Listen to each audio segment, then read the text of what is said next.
ನೋಡಿ, ಏನೇ ಆದ್ರೂ ಕೂಡ ಎಲ್ಲರೂ ಕಾನೂನು ಇತಿಮಿತಿನಲ್ಲೇ ಕೆಲಸ ಮಾಡಬೇಕು. ನಾನಿರ್ಬೋದು, ಕಾರ್ಮಿಕರು ಇರ್ಬೋದು, ರೈತರು ಇರ್ಬೋದು. ಅಕಸ್ಮಾತ್ ಅದೇನಾದರೂ FIR ತಪ್ಪಾಗಿದ್ದರೆ we can always withdraw. But ಅದು ಯಾಕಂದರೆ ನಾವು ಒಂದು ಸಲಹೆಯನ್ನು ನೀಡಿರ್ತೀವಿ, ಈ ಚೌಕಟ್ಟನ್ನು ದಾಟಬಾರ್ದು ಅಥವಾ ಇಲ್ಲಿಗೆ ಮಾತ್ರ ಸೀಮಿತ ಇರಬೇಕು ಅಂತ. ಬಹುಶಃ ಅದನ್ನು ಏನಾದರೂ ಉಲ್ಲಂಘನೆ ಆಗಿದ್ದರೆ FIR ಆಗಿರ್ತದೆ. ನಾನು ಲೋಕಲಲ್ಲಿ ತಿಳ್ಕೊತೀನಿ ಏನಾಗಿದೆ ಅಂತ. ಬಟ್ ನಾವೇನು ರೈತರ ಪರವಾಗೇ ಇದ್ದೀವಿ. ಯಾವುದೇ ರೈತರಿಗೆ ಅನಾನುಕೂಲ ಆಗಬೇಕು ಅಥವಾ ಅವರ ಏನು ಇಚ್ಛಾಶಕ್ತಿ ವಿರುದ್ಧ ನಾವು ಯಾವುದೇ ಒಂದು ಲ್ಯಾಂಡನ್ನು ಅಕ್ವೈರ್ ಮಾಡೋದಾದರೆ ನಾವು ಮಾಡ್ತಾ ಇಲ್ಲ. ಯಾವುದೂ ವಾಲಂಟ್ರಿ ಕೊಡೋರು ಕೊಡ್ತಾ ಇದ್ದಾರೆ. ಅಕಸ್ಮಾತ್ ಅವ್ರದ್ದು ಏನಾದರೂ ಸಮಸ್ಯೆ ಇದ್ದರೆ ಕಾನೂನು ಮೆಟ್ಲು ಕೂಡ ಹಚ್ತಾ ಇದ್ದಾರೆ ಕೆಲವು ಜನ. ಇನ್ನು ಕೆಲವು ಜನ ಅಫ್ಕೋರ್ಸ್ ನಿಮ್ಗೆ ಗೊತ್ತಿರೋ ಹಾಗೆ JDS ಅವರು BJP ಅವರು ಕೂಡ ಅದನ್ನು ಇಶ್ಯೂ ಮಾಡಲಿಕ್ಕೆ ಪ್ರಯತ್ನ ಮಾಡ್ತಾ ಇದ್ದಾರೆ. ಏನೇ ಇದ್ರೂ ಕೂಡ ರೈತರ ಸ್ಥಳೀಯ ಮುಖಂಡರು ಯಾರಿದ್ದಾರೆ, ಸ್ಥಳೀಯ ಶಾಸಕರು ಯಾರಿದ್ದಾರೆ, ಇದ್ರ ಬಗ್ಗೆ ಸಂಪೂರ್ಣವಾದಂಥ ಮಾಹಿತಿ ಅವರಿಗಿದೆ. ಅದನ್ನು ತಿಳ್ಕೊಂಡು ನಾವು we will take action, suitable action. Sir, DK Shivakumar ಅವರು ಪ್ರಮಾಣ ವಚನ ಸ್ವೀಕಾರ ಮಾಡುವ ಮೊದಲ ಹಿಂದಿನ ದಿನ ಅಂದರೆ 2ನೇ ತಾರೀಕು ಒಂದು ಆದೇಶ ಆಗಿದೆ ಸರ್. OBC ವರ್ಗಗಳಿಗೆ ವಿವಿಧ ಸಮುದಾಯ ಭವನ ಕಟ್ಟಲಿಕ್ಕೆ ಅನುದಾನ ಎಲ್ಲ ಬಿಡುಗಡೆ ಆಗಿದೆ. ಅದರಲ್ಲಿ 155 ಸಂಸ್ಥೆಗಳಲ್ಲಿ 89 ಕುರುಬ ಸಮುದಾಯಕ್ಕೆ ಮಾತ್ರ ಹೋಗಿದೆ. ಉಳಿದ ಸಮುದಾಯಕ್ಕೆ ಸಿಕ್ಕಿಲ್ಲ, ಅನುದಾನ ಸಿಕ್ಕಿಲ್ಲ. ನೋಡಿ, ಎಲ್ಲ ಸಮುದಾಯಕ್ಕೂ ಕೂಡ ನ್ಯಾಯ ಒದಗಿಸ್ಕೊಡುವ ಜವಾಬ್ದಾರಿ ಸರ್ಕಾರದ್ದು. ನಾವು ಯಾವುದೇ ಒಂದೇ ಸಮಾಜದ ಸರ್ಕಾರ ಅಲ್ಲ. ಅಂಥದ್ದೇನಾಗ ಸಹಜವಾಗಿ ಕೆಲವು ಸಂದರ್ಭದಲ್ಲಿ ಏನಾಗ್ತದೆ, ಒಂದು ಸಮಾಜಕ್ಕೆ ಹೆಚ್ಚು ಸಿಗುತ್ತೆ, ಒಂದು ಸಮಾಜಕ್ಕೆ ಕಮ್ಮಿ ಸಿಗುತ್ತೆ. ಇನ್ನು ನಮ್ಮ ಸರ್ಕಾರನೇ ಇರೋದಲ್ಲ, ವಿ ವಿಲ್ ರೆಕ್ಟಿಫೈ ಎವ್ರಿಥಿಂಗ್. ಅದರಲ್ಲಿ ಯಾವುದೇ ಸಮಾಜಕ್ಕೂ ಅನ್ಯಾಯ ಮಾಡೋದು ನಮ್ಮ ಉದ್ದೇಶ ಇಲ್ಲ. 134 ಕೋಟಿ ಇಟ್ಟಿದ್ರು, ಈಗಾಗಲೇ 71 ಕೋಟಿ ರಿಲೀಸ್ ಆಗಿದೆ. ಯಾವುದಿದೆ ಸರ್?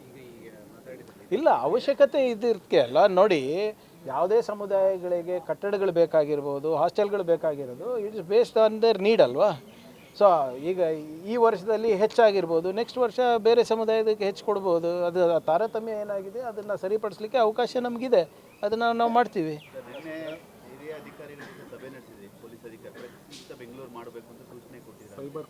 ನೋಡಿ, ಸೂಚನೆ ಅಲ್ಲ, ಒಂದು ನೀಲಿ ನಕ್ಷೆ ಹಾಕಬೇಕಾಗ್ತದೆ. ನಾವು ಸುಮ್ಮನೆ ಮಾಧ್ಯಮದ ಮುಂದೆ ಬಂದು ನಾವು ಕಡಿವಾಣ ಹಾಕ್ತೀವಿ, ಅದು ಮಾಡ್ತೀವಿ ಅಂತ ಆಗೋದಿಲ್ಲ. ಸೂಕ್ಷ್ಮವಾಗಿ ಒಂದು ನೀಲಿ ನಕ್ಷೆ ಹಾಕಿ ಎಲ್ಲೆಲ್ಲಿಂದ ಬರ್ತಾ ಇದೆ, ಹೇಗೆ ಬರ್ತಾ ಇದೆ, ಅದ್ರ ಹಿಂದೆ ಏನು ಮನಿ ಟ್ರೇಲ್ ಇದ್ದಾರೆ, ಪೆಡ್ಲರ್ಸ್ ಯಾರಿದ್ದಾರೆ, ಅಂತಾರಾಷ್ಟ್ರೀಯ ಮಟ್ಟದಲ್ಲಿ ಏನಾಗ್ತಾ ಇದೆ, ನೆರೆ ರಾಜ್ಯದಲ್ಲಿ ಏನಾಗ್ತಾ ಇದೆ, ನಮ್ಮ ರಾಜ್ಯದಲ್ಲಿ ಏನಾಗ್ತಾ ಇದೆ, ಜಿಲ್ಲೆವಾರಿನಲ್ಲಿ. ಇದೇನು ಬರೀ ಬೆಂಗಳೂರಿಗೆ ಸೀಮಿತ ಅಂತ ಸಮಸ್ಯೆ ಅಲ್ಲ. ಹುಬ್ಳಿನಲ್ಲಿ ನಡೀತದೆ, ಬೆಳಗಾವಿನಲ್ಲಿ ನಡೀತದೆ, ಕಲಬುರಗಿನಲ್ಲಿ ನಡೀತದೆ. ಅವ್ರ ನೆಟ್ವರ್ಕ್ ಏನಿದೆ, ಅವ್ರ ಹೇಗಿದೆ ಅದೆಲ್ಲ ತಿಳ್ಕೊಂಡು ಅದನ್ನು ಮೂಲದಿಂದ ನಾವು ಕಿತ್ತಾಕಬೇಕು. ಅಂದರೆ ಸ್ವಲ್ಪ ಎಲ್ಲರೂ ಒಗ್ಗಟ್ಟಾಗಿ ಒಮ್ಮನದಿಂದ ಕೆಲಸ ಮಾಡಬೇಕು. ಅಂದರೆ ಇದು ಬರೇ ನಮಗೆ ಗೃಹ ಇಲಾಖೆಯಿಂದ ಆಗುತ್ತೆ ಅಂತಿಲ್ಲ. ನಮಗೆ ಸಾರ್ವಜನಿಕರಿಂದ ಮಾಹಿತಿ ಸಿಗಬೇಕಾಗ್ತದೆ, ನಮಗೆ ಇನ್ಸ್ಟಿಟ್ಯೂಷನ್ಸಿಂದ ಮಾಹಿತಿ ಸಿಗಬೇಕಾಗ್ತದೆ, ಕೆಲವು NGOs ಇರ್ತಾರೆ, ಯಾರು ಕೆಲಸ ಮಾಡ್ತಾ ಇರ್ತಾರೆ, ಅವರಿಂದ ಮಾಹಿತಿ ಸಿಗಬೇಕಾಗ್ತದೆ. ಆಮೇಲೆ ಇದು ಕಂಟಿನ್ಯೂಸ್ ಪ್ರೊಸೆಸ್ಸು.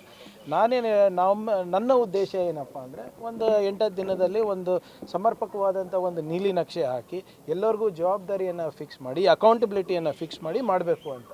ಸುಮ್ಮನೆ ನಾವು ಮುಕ್ತ ಮಾಡ್ತೀವಿ ಅಂದರೆ ಕಷ್ಟ ಅದು. ಯಾಕಂದರೆ ಇದು ನಿರಂತರವಾಗಿ ನಾವು ಮಾಡಬೇಕಾಗ್ತದೆ. ಈಗ ಹೆಚ್ಚು ಡ್ರಗ್ಸ್ ಎಲ್ಲಿಂದ ಬರ್ತಾ ಇದೆ? ಇವತ್ತು ಮುಂದ್ರಾ ಪೋರ್ಟಿಂದ ಬರ್ತಾ ಇದೆ. ಯಾರ್ದಪ್ಪ ಮುಂದ್ರಾ ಪೋರ್ಟು? ಅವ್ರಿಗೆ ಗೊತ್ತಿಲ್ವಾ? ನಮ್ಮ ಕೇಂದ್ರ ಹೋಮ್ ಮಿನಿಸ್ಟರ್ ಅವ್ರಿಗೆ ಗೊತ್ತಿಲ್ವಾ ಎಲ್ಲಿಂದ ಬರ್ತಾ ಇದೆ, ಹೇಗೆ ಬರ್ತಾ ಇದೆ, ಯಾಕೆ ಬರ್ತಾ ಇದೆ ಅಂತ? ಈಗ ಅದೆಲ್ಲ ಸುರಕ್ಷಿತವಾಗಿ ಕಾಪಾಡೋ ಜವಾಬ್ದಾರಿ ಯಾರ್ದು? ನಮ್ಮದಾ? ನಾವು ಕೂಡ ಪಾಲ್ಗಾರರಿದ್ದೀವಿ, ನಾವು ಕೂಡ ಮಾಡಬೇಕು, ಅವರು ಕೂಡ ಮಾಡಬೇಕು. ಎಲ್ಲ ಜವಾಬ್ದಾರಿ ಈ ಒಂದು ಒಕ್ಕೂಟ ವ್ಯವಸ್ಥೆಯಲ್ಲಿ ಎಲ್ಲರೂ ತೊಗೊಂಡ್ರೆ ನಾವು ನಮ್ಮ ರಾಜ್ಯ ಅಷ್ಟೇ ಅಲ್ಲ, ನಮ್ಮ ದೇಶವನ್ನು ಈ ಮಾದಕ ವಸ್ತುಗಳಿಂದ ಮುಕ್ತ ಮಾಡ್ಬೋದು ನಾವು. ಸರ್, ಮೀನಾಕ್ಷಿ ನಟರಾಜನ್ ಅರ್ಜಿ ತಿರಸ್ಕಾರ ವಿಚಾರ ಈಗ ಕೇಂದ್ರದಲ್ಲೂ ಕೂಡ ನೋಡಿ, ಇವತ್ತು ಸುಪ್ರೀಂ ಕೋರ್ಟ್ನಲ್ಲಿ ಅರ್ಜಿ ಹಾಕ್ತಾ ಇದ್ದೀವಿ. ಭಾಳ ಈಗ ವೋಟ್ ಚೋರಿ ಆಯಿತು, ಈಗ ಸೀಟ್ ಚೋರಿ ಮಾಡ್ತಾ ಇದ್ದಾರೆ. ಈಗ ಏನಾಗ್ತಾ ಇದೆ, ನಿಮ್ಮ ಚೀಫ್ ಎಲೆಕ್ಷನ್ ಕಮಿಷನರ್ ಅವರಿಗೆ ಜುಡಿಷಿಯಲ್ ಇಮ್ಯುನಿಟಿ ಕೊಡಿಸ್ಬಿಟ್ಟಿದ್ದಾರೆ ಈ ಸರ್ಕಾರದವರು. ಅದಕ್ಕೆ ಅವರು SIR ಮನ್ಸಿಗೆ ಬಂದಂಗೆ ಮಾಡ್ತಾ ಇದ್ದಾರೆ, ಹೆಂಗೆ ಬೇಕಂಗೆ ಅರ್ಜಿಗಳನ್ನು ತಿರಸ್ಕಾರ ಮಾಡ್ತಾ ಇದ್ದಾರೆ. ಭಾಳ ಸ್ಪಷ್ಟವಾಗಿ ಕಾನೂನಿದೆ ಅದ್ರ ಬಗ್ಗೆ. ಅದನ್ನು ಕೂಡ ಉಲ್ಲಂಘನೆ ಮಾಡ್ತಾರೆ. ಅಂದರೆ ಯಾವ ಮಟ್ಟಕ್ಕೆ ಒಂದು ಚುನಾವಣೆ ಗೆಲ್ಲಕ್ಕೆ ಈ ಸರ್ಕಾರಗಳು ಹೋಗ್ತವೆ ಅಂದ್ಬಿಟ್ಟು ಇದು ದೊಡ್ಡ ಉದಾಹರಣೆ ಇದೆ ಇವತ್ತು. ನೋಡಿ ಇವರೇ, ನಾನು ದಯವಿಟ್ಟು ನಮ್ಮ ವಿರೋಧ ಪಕ್ಷ ನಾಯಕರಿಗೆ ನಾನು ಮನವಿ ಮಾಡ್ಕೋತಾ ಇದ್ದೀನಿ, ಸುಮ್ಮನೆ ಹಿಟ್ ಆ್ಯಂಡ್ ರನ್ ಮಾಡೋದಲ್ಲ, ಟನ್ಗಟ್ಟಲೆ ದಾಖಲೆಗಳು ಹೋಗಿ ಕೊಡೋದಲ್ಲ. ಕರೆಕ್ಟಾಗಿ ಏನಿದೆ ಸ್ಪಷ್ಟವಾಗಿ ಕೂತ್ಕೊಂಡು ಹೇಳ್ಬೋದಾಗಿತ್ತಲ್ಲ ನಿಮ್ಮ ಮುಂದೆ. ಏನಂದಿದ್ದಾರೆ ಮುಖ್ಯಮಂತ್ರಿಗಳು? ಯಾವುದೇ ತನಿಖೆ ಮಾಡಲಿ, ತೊಂದರೆ ಇಲ್ಲ, ನಾವು ಸಿದ್ಧರಿದ್ದೇವೆ ಅಂತ. ಈಗ ಏನಾಗಿದೆ ಅಂತ ಹೇಳ್ತಾನೇ ಇಲ್ಲ ಅಲ್ಲ. ಸುಮ್ಮನೆ ಹೋಗಿ ರಾಜ್ಯಪಾಲರ ಹತ್ರ ಕೊಟ್ಟರೆ ಏನು ಪ್ರಯೋಜನ?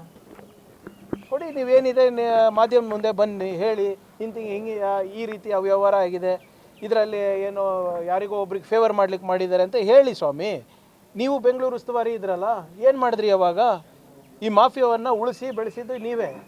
ನಿಮ್ಮ ಸಮಸ್ಯೆಗಳನ್ನು ನೀವು ಕಟ್ಟಿರುವಂಥ ಗಂಟುಗಳನ್ನು ನಾವು ಬಿಚ್ಚಿದ್ರೆ ಹಗರಣ ಅಂತ ಇದ್ದೀರಾ.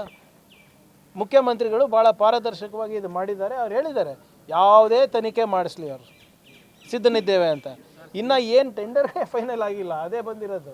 ಬ್ಲ್ಯಾಕ್ ಲಿಸ್ಟಲ್ಲಿರೋ ಕಂಪ್ನಿಗಳಿಗೆ ಸಂಸ್ಥೆಗಳಿಗೆ ಕೊಡ್ತಿದ್ದಾರೆ, ಅಂಥವ್ರಿಗೆ ಇಷ್ಟ ಅಂತ ನೋಡಿ. ಇವರೇ ಆ ಪ್ರವೃತ್ತಿ ಬೆಳೆಸಿರೋದು ಕೇಂದ್ರ ಸರ್ಕಾರ. CBSE ಎಕ್ಸಾಮ್ ನಡೆಸಿದಾರಲ್ಲ, ನೀಟ್ ಎಕ್ಸಾಮ್ ನಡೆಸಿದಾರಲ್ಲ, ಅವೆಲ್ಲ ಬ್ಲ್ಯಾಕ್ ಲಿಸ್ಟ್ ಕಂಪ್ನಿಗಳದಲ್ಲ. ಒಂದು ಎಕ್ಸಾಮ್ ನೆಟ್ಟಕ್ಕೆ ನಡ್ಸೋಕ್ಕಾಗ್ತಾಯಿಲ್ಲ ಮೋದಿ ಸರ್ಕಾರದವರು. 12 ವರ್ಷ ಸೆಲೆಬ್ರೇಟ್ ಮಾಡಿದ್ರು ನಿನ್ನೆ. ಏನು ವಾಯುಸೇನೆ ಬೇಕೇನ್ರಿ ನಿಮಗೆ ಎಕ್ಸಾಮಿನೇಷನ್ ಪೇಪರ್ ಹಂಚಲಿಕ್ಕೆ? ಅವರಿಂದ ನಾವು ಕಲಿಬೇಕಾಗಿದೆಯಾ ಇವತ್ತು?